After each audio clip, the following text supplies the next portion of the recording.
To find the volume of a composite solid, just like we did with area, we're either going to need to add or subtract pieces. So in this case, it looks like I have a larger figure, which turns out to be a triangular prism.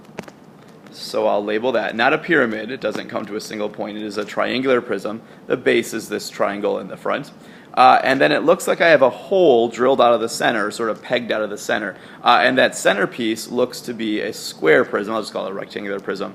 And what I want to do to find the volume is let's find the volume of the entire figure, the triangular prism. But since we have a hole in this figure, we'll need to be subtracting the volume of the rectangular prism. So that's going to be our thinking. Just like, very similar to what we did with area, we're going to do the bigger figure and subtract off the volume that we don't want. And so to find volume of a prism, we need to find the area of the base and we need to find the height. So let's go ahead and do two separate blanks for this. So rectangular prism and triangular prism, it's area of the base and its height. Well, the height for both of them is going to be the same. Recall that height's not always vertical. Height is just the distance between the two bases. Since the bases are in the front and back this time, those triangles or those squares, my height's actually going to be 6. So let's go ahead and get that filled out for both figures. And I'm going to cross it out in the diagram because I don't need that number again.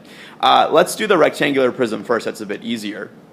The area of the base of the rectangular prism is going to be the area of this square piece right here. I know it's a square because I can see the tick marks telling me that all the sides are the same. So if the side of the square is 3, the area of that square is going to be 9, 3 times 3. And so to find the volume of the rectangular prism, all I need to do is do base times height. 9 times 6 gets me 54. So the volume of the rectangular prism is 54. That's the piece I'll need to be subtracting from the triangular prism. Speaking of, let's go ahead and move back to that shape. So I need to find the area of this triangle. To find the area of a triangle, it's base times height. Unfortunately, I don't have the height of that triangle. So here's what I'm going to do. Let's go ahead and draw that base separately just so the picture's not so overwhelming. I can see that all sides of the triangle are 10, so I'll get all those labeled as 10. And I know the base, okay, the base is going to be 10 because, well, all the sides are 10. The problem is I don't have the height figured out. So what I'm going to do is I'm going to draw in the height. Drop the height down in there. It's going to be perpendicular to the base.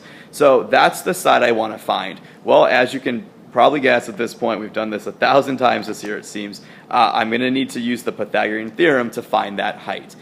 Looking just at that purple triangle, the bottom piece of it's just going to be 5. That height is split the bottom piece in half. And so what I'll need to do is 5 squared plus h squared, that's what I'm trying to find, is equal to 10 squared. And remember, I need to find that height because I'm trying to find the area of this triangle. So doing a little math, I've got 25 plus h squared equal to 100. If I subtract 25 from both sides, h squared is equal to 75. And finally, I'll take a square root, and that missing height comes out to be about 8.66. Now, that's the number I need right now. It's not my final number. I still have a little bit of work to do. Like, that's not the number that's going to go in my blank back up top. But that number gets me what I need to know. I'm trying to find the area of this base, the area of this triangle. And so I can now do that. The area of a triangle, recall, is 1/2 times the base of the triangle, times the height of the triangle. So 1/2 times 10 times 8.66. And that gets me a base area of about 43.3. And that's the number I need to go back into the problem that I was solving. So back up to the original problem. Don't you love these multi-step problems? I think they're so fun. So my base area, we just calculated that to be 43.3. Which means I can now find the volume of the triangular prism. The area of the base times the height gets me a volume of about 259.8. And then finally to finish this, so I have 259.8, that's the entire volume, but I don't want to include the 54. That 54 is that piece we kind of knocked out of the center of it. So subtracting those two volumes gets me a remaining volume of 205.8, and since we are dealing with volume, let's make sure we have our label feet squared or feet cubed in this case.